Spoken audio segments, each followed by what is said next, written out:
I'm doing something pretty cool today.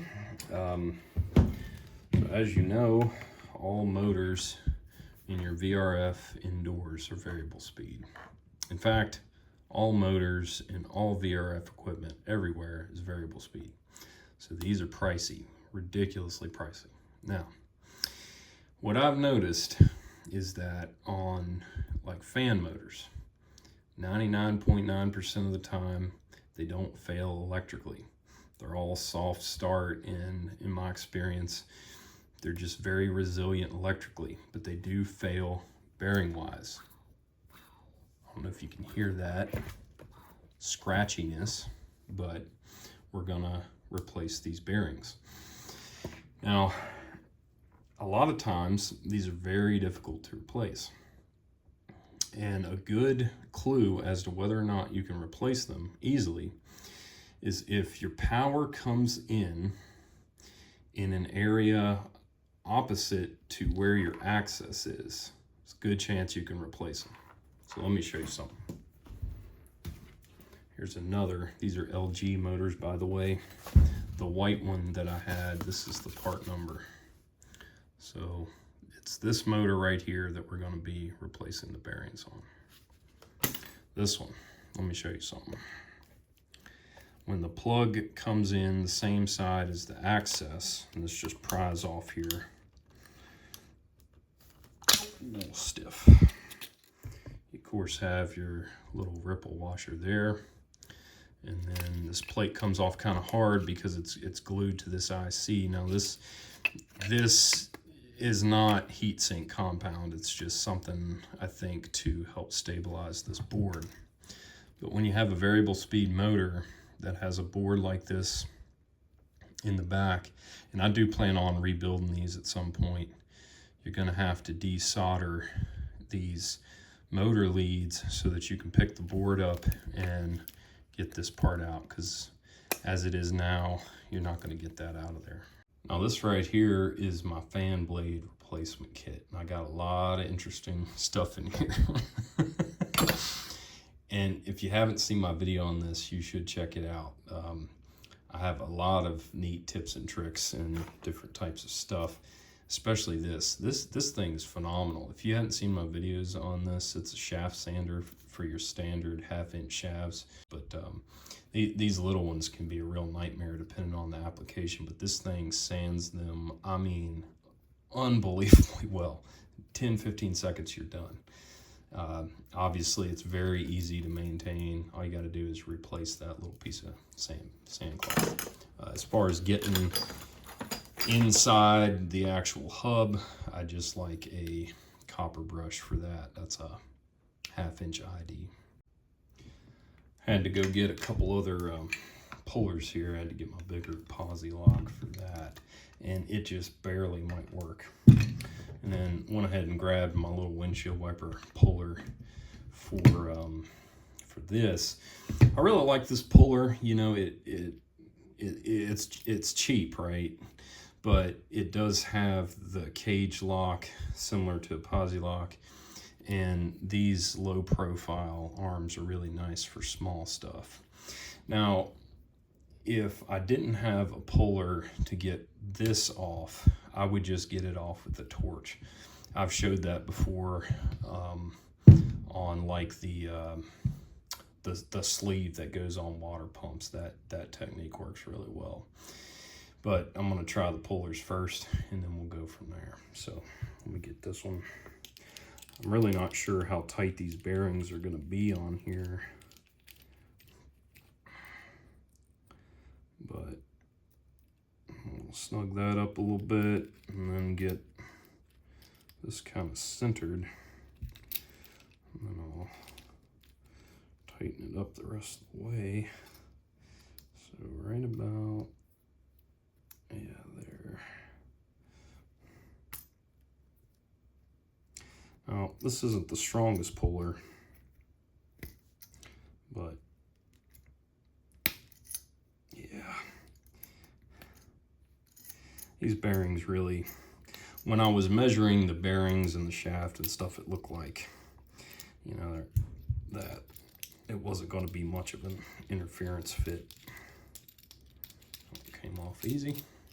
Okay. And we do have a step there, so that's good. And on this one, looks like we have a step or else a ring there. So otherwise, you really want to make sure you get this length right, but the bearing should stop once I get it in place.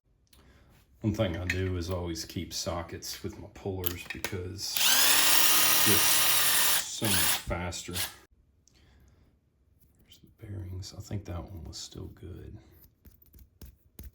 Yeah, I don't know if you can hear that whirring, but this one's bad here. So these are the bearings I ordered. This is the front bearing, that one right there.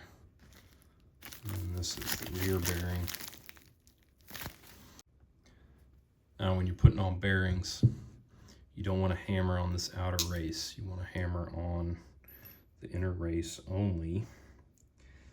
So I'm going to use a socket on the back here. Wanted to get on the concrete. The desk there was taking up too much of the force. All right, let's see here.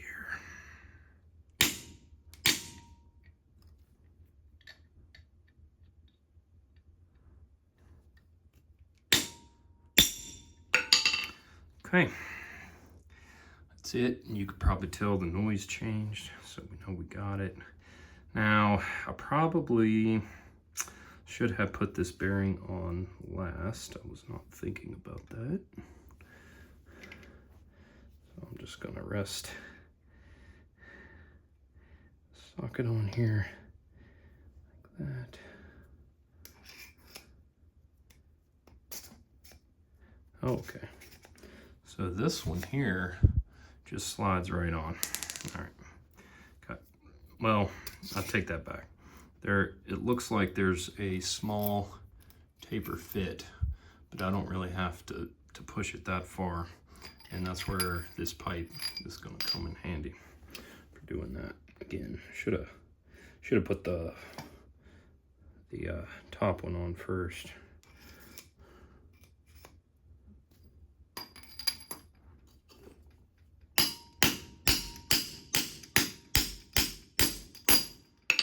All right, probably heard it change sound. That means I'm bottomed out. We are good to go. Make sure this ripple washer is in the back. Now this thing loves to like, boom, sink on in. So, I got, yeah, just let her down in there gently. Just like this. See where her holes are at, right there.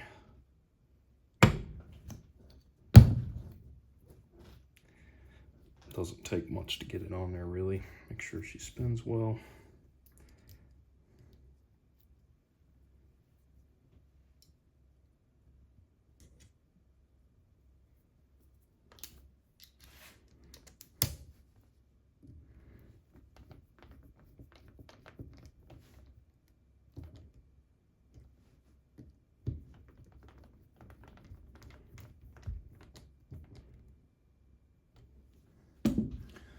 All right, this motor here is going to live to see another day, many more days. That's good. That's real good. Cool. So these motors go in some of the bigger units, and you can see the back plate is a heat sink. So if you were to remove something like this, you do got to make sure that whatever's connected to it gets thermal paste when you're putting it back. Awesome. By the way, I did order replacement bearings that have the rubber seal and not the metal seal. The metal might stand up to maybe better heat, but that's not really relevant to this application. Looking at, you know, I can't be for sure, but when I'm looking at them, it really does look like the rubber seals are a little better. I see those more often in automotive applications back when I was working on cars a lot. So yeah, that's what I chose to go with. If if you have an example of something you've saved from the hungry mouth of the landfill, let me know about it. You know, I really think it's a shame how much stuff gets thrown away instead of repaired.